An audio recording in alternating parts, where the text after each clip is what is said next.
The following program is sponsored by the Building Wisconsin Television Network.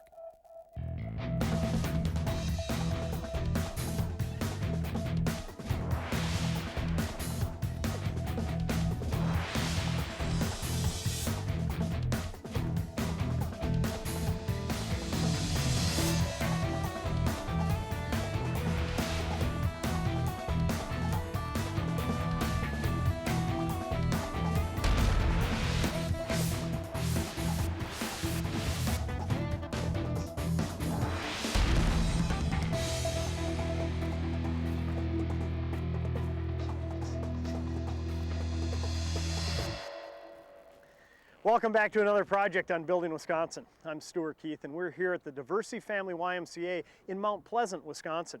Now before we head inside to check on the construction process, let's catch up with Jeff Collin. He's the CEO of the Racine Family YMCAs and he'll share the vision for this project.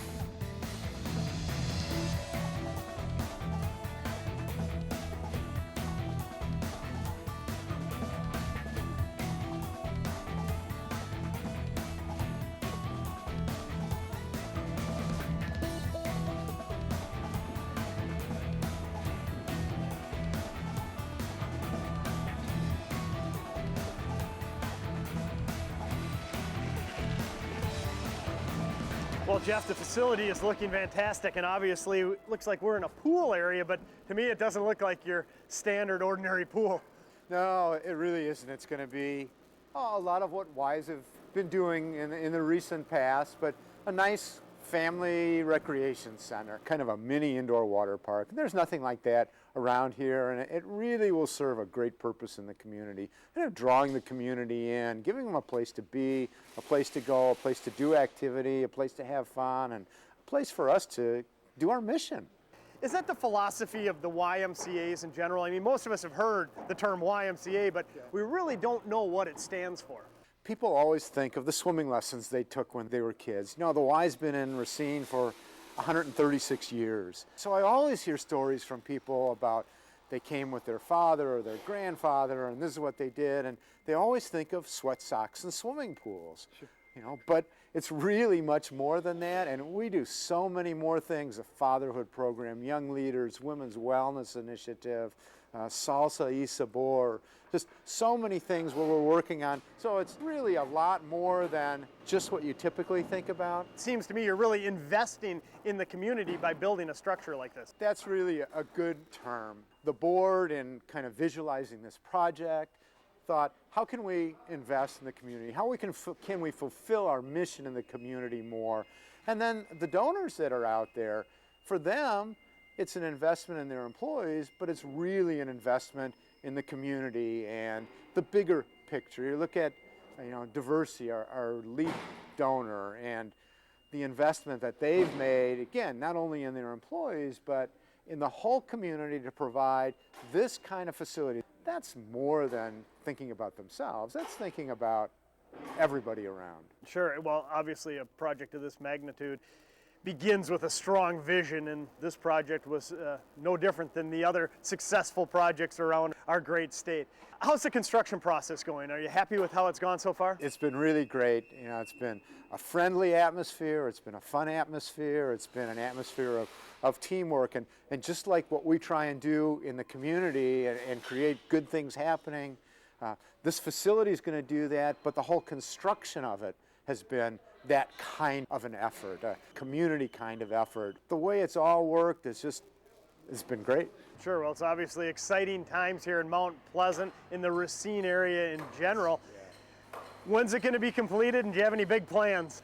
September 1st, we're planning to open with a couple of open houses, probably a nice cocktail party, walking through the building the night before.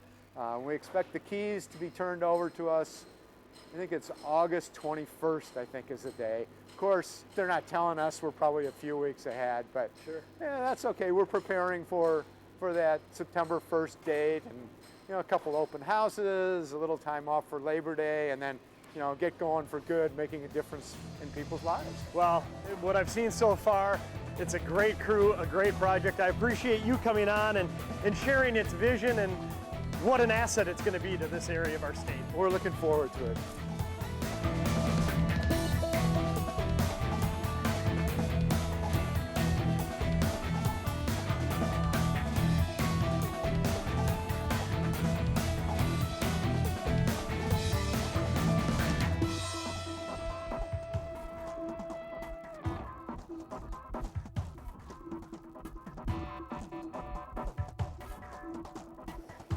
Okay, Stu, this is the pump room, and you get out of the pool and the water runs off your body and it goes down the deck drains.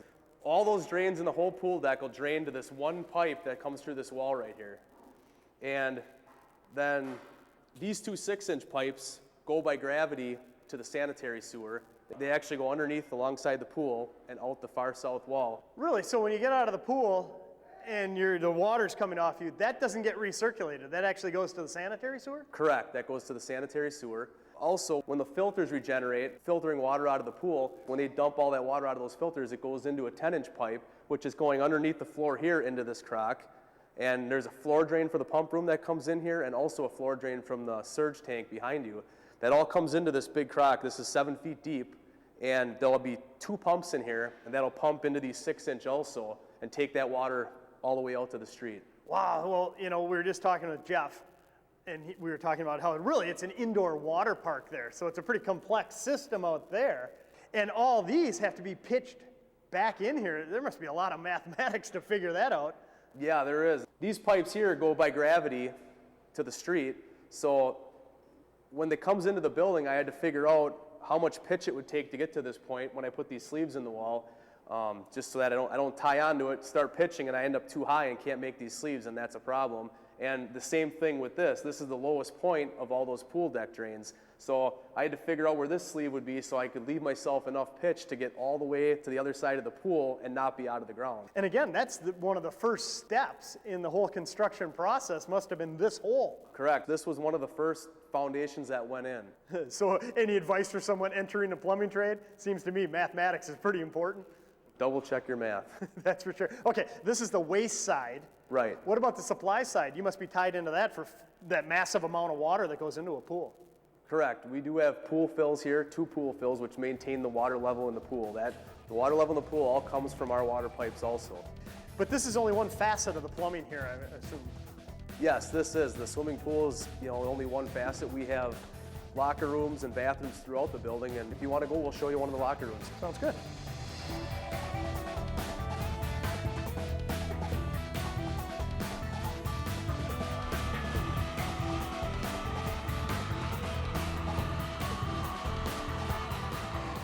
This is the family locker room.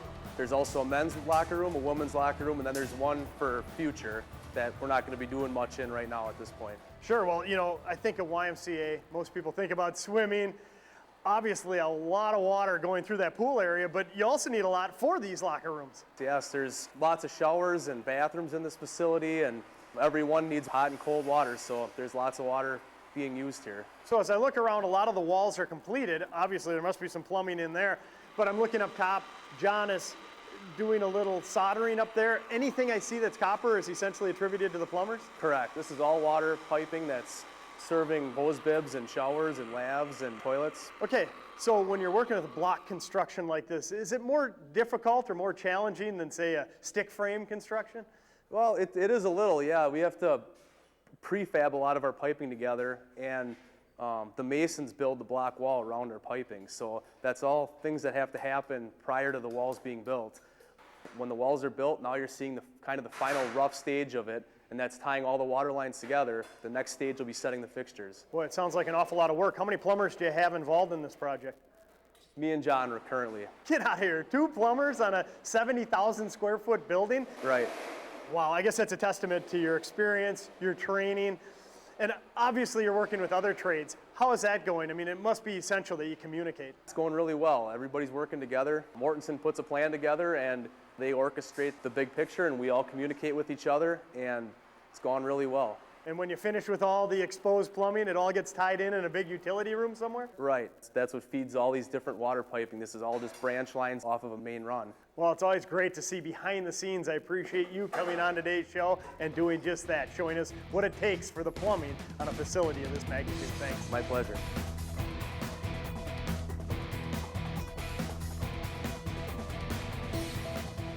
This YMCA project is a great example of an investment in the community, and not only in a building like this, but also the workforce. People that live and work here also are going to enjoy this place as well. So once the project's completed, a lot of the men and women that are working on the project will also bring their families back, enjoy the project that they built, and it's an extension of the community right within the community.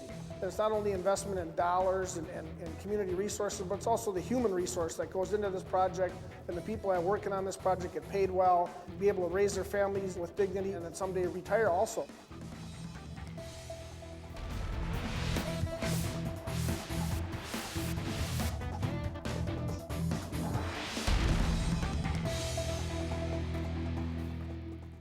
Building Wisconsin is made possible by the members of Plumbers 75, proudly serving their contractors and helping build Wisconsin for over 100 years.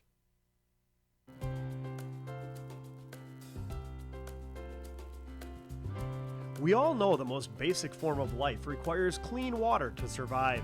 On Earth, we need it to drink, cook, clean, and it touches just about every part of our quality of life. Here in Wisconsin, we appreciate the value of clean water even more as we live alongside the Great Lakes. Yet we often forget to think about how water gets to our homes, schools, and businesses, and then safely back to Mother Nature. Where does all the dirty water go? How is it fresh and clean every time we get a glass of water? Who makes this happen? The answer: plumbers. It's the plumbers who are trained, mentored on the job, and have progressed through a 5-year education program that takes them from apprenticeship to a master of their trade. It's plumbers who are committed to a career and have been trained to protect the health and safety of our water system and make sure you never have to think about where it comes from and where it's going. Yes, we're fortunate here in Wisconsin to have an abundant supply of clean, fresh water, but even more fortunate to have a highly trained and committed workforce to keep and deliver it that way. Plumbers 75, supporting the plumbing trade in southeast Wisconsin for over 100 years.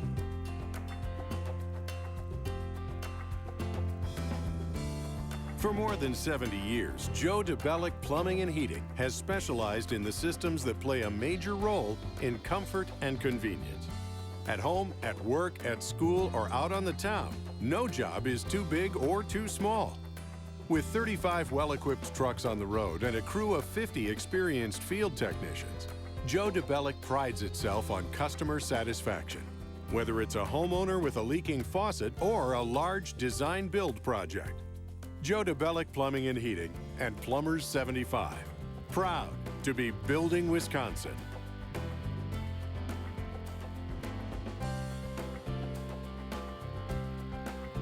For more information on Building Wisconsin, follow us on Facebook and Twitter, and be sure to watch additional episodes on YouTube or at our website, buildingwisconsin.tv.com.